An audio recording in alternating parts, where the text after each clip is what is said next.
Hey, Catholic Jayhawks, just checking in on the feast of St. Thomas Aquinas, the patron of university students. So happy feast to all college students.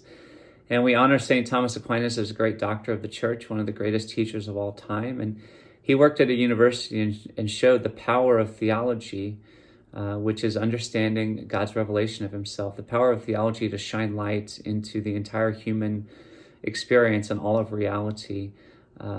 And so the learning, the experiences, the relationships that take place at a university, which is a community of learners, can benefit from God's revelation of himself. So praise God for St. Thomas Aquinas and showing us the great vocation of being students and to grow in God's likeness, especially during our time in college.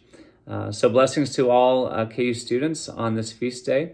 I wanted to comment as well today on today's first reading at Daily Mass.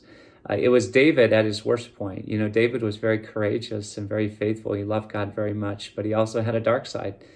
And the capacity that each one of us has for greatness also has a dark side. We're also capable of great evil. You know, it's important to take that seriously. We want to live at our full capacity and not be fearful of that, but we want to be fearful of the great sins that we're capable of. You know, David today, he lusted and then he committed adultery and then he covered it up with murder. So it was a really bad day, but, and you know, David had to pay for all those sins. God is a God of justice and accountability. It's not good for us to get away with things.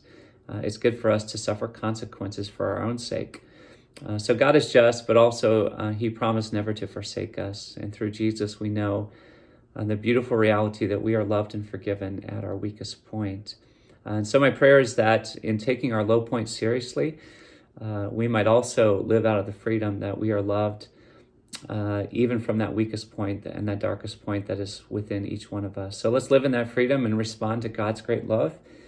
Big sports weekend here at KU and in Kansas City. Go Jayhawks and beat the Kentucky Wildcats in the matchup of Blue Bloods here at Allen Fieldhouse. And then, of course, go Chiefs, make the Super Bowl, beat the Bengals. God bless everybody. Have a good weekend. Rock Chalk.